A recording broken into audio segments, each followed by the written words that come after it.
Assalamualaikum warahmatullahi wabarakatuh. Kami dari kelompok 2 kelas 5A akan mempresentasikan prinsip penulisan bahasa jurnalistik yang beranggotakan Silpana Simanjuntak, Anisya Tririzkia, Nur Lutfia, Siti Munawaroh, Dewi Nurmala, Alipah Arde Ajeng, Anissa Nurfaiza, Dinar Sukmawati, Hasri Febriani Hidayat, Resta Tiara Dewi, Harum Ismika Sakti, Renaldo Hardiansa, Fitri Anggraini, dan Novita Anggi.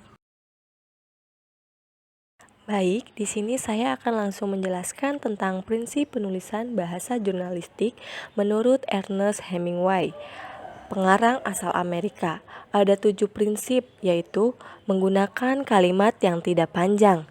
Kalimat yang digunakan dalam bahasa jurnalistik hendaknya kalimat yang pendek, seperti singkat, padat, sederhana, tidak bertele-tele, lancar, jelas, lugas, dan menarik.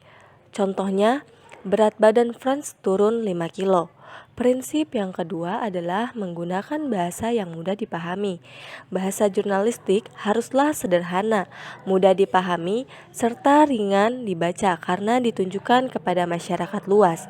Dalam penyampaian informasi yang komunikatif, wartawan menggunakan bahasa sebagai alat komunikasi. Kemudian, prinsip yang ketiga adalah menggunakan bahasa yang sederhana dan jernih. Bahasa jurnalistik adalah bahasa yang digunakan oleh para wartawan, redaktur, atau pengolah media massa dalam menyusun atau menyajikan berita, serta laporan peristiwa atau pernyataan penting dan menarik, dengan tujuan agar bisa dipahami isinya dan cepat ditangkap maknanya. Prinsip yang keempat adalah tidak menggunakan kalimat majemuk.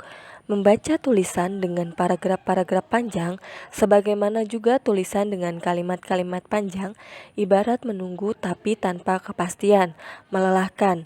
Dalam tulisan berita, penulis sebisa mungkin menghindari kalimat majemuk yang panjang dan berpotensi membingungkan pembaca. Selanjutnya, nomor 5, menggunakan bahasa mengandung kalimat aktif. Penulisan bahasa jurnalistik acap kali menggunakan kalimat aktif untuk menambah kesan berita yang menarik, lugas, bergaya, dan lebih hidup. Kalimat aktif merupakan kalimat di mana subjek menjadi pelaku yang mengerjakan sesuatu yang dijelaskan pada unsur predikat. Prinsip selanjutnya adalah menggunakan bahasa yang padat dan kuat.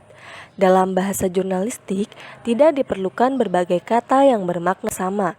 Kata-kata yang digunakan dalam bahasa jurnalistik haruslah efisien dalam artian hemat kata-kata. Prinsip penulisan bahasa jurnalistik menurut Ernest yang terakhir adalah menggunakan bahasa yang positif.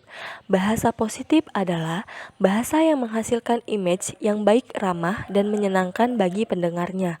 Sedangkan bahasa negatif adalah bahasa yang menghasilkan image yang buruk bagi pendengarnya, bahkan dapat menimbulkan konflik yang tidak diinginkan. Bahasa positif mempunyai ciri-ciri diantaranya. Yang pertama, memberitahukan apa yang harus dikerjakan. Yang kedua, memberikan solusi. Yang ketiga, memberikan kesan membantu. Dan yang terakhir adalah menekankan pada tindakan positif.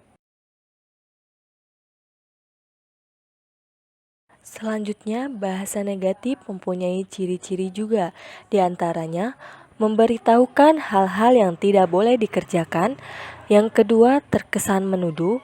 Yang ketiga, menggunakan kata-kata negatif seperti tidak bisa, tidak akan, jangan, malas, dan sebagai berikut. Dan yang terakhir adalah menekankan pada tindakan negatif.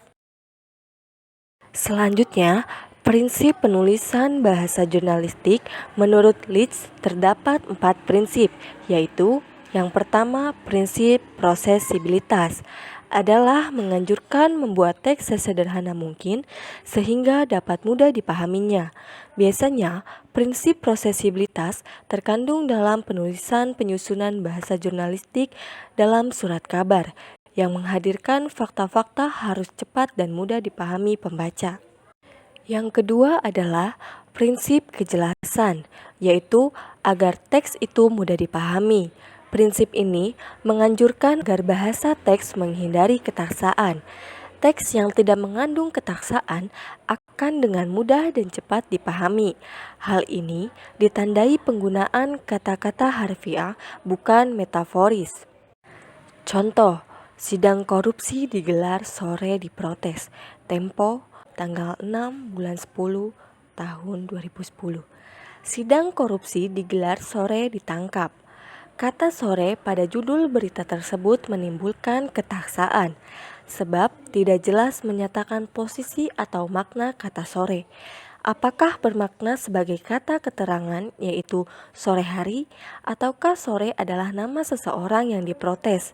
Kasus ini terjadi karena penanggalan tanda baca koma, yang harusnya ada untuk memisahkan antara kata sore dengan kata diprotes. Prinsip yang ketiga adalah prinsip ekonomi. Prinsip ekonomi menganjurkan agar teks itu singkat tanpa harus merusak dan mereduksi pesan.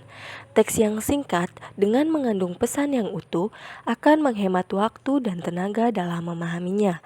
Sebagaimana wacana dibatasi oleh ruang wacana jurnalistik dikonstruksi agar tidak melanggar prinsip ini. Untuk mengkonstruksi teks yang singkat dalam wacana jurnalistik dikenal adanya cara-cara mereduksi konstituen sintaksis, yaitu yang pertama singkatan, yang kedua elipsis, dan yang ketiga adalah pronominalisasi. Dan yang terakhir adalah prinsip ekspresivitas. Prinsip ekspresivitas adalah prinsip yang dapat pula disebut prinsip ikonitas. Prinsip ini menganjurkan agar teks dikonstruksi selaras dengan aspek-aspek pesan. Bila ada dua peristiwa atau lebih yang terjadi secara berturut-turut, maka peristiwa yang terjadi lebih dulu akan dipaparkan lebih dulu, dan peristiwa yang terjadi kemudian akan dipaparkan kemudian. Sekian penjelasan dari kelompok 2 mengenai prinsip penulisan bahasa jurnalistik menurut Ernest dan Leach. Saya akhiri, terima kasih. Wabillahi taufiq wal hidayah. Wassalamualaikum warahmatullahi wabarakatuh.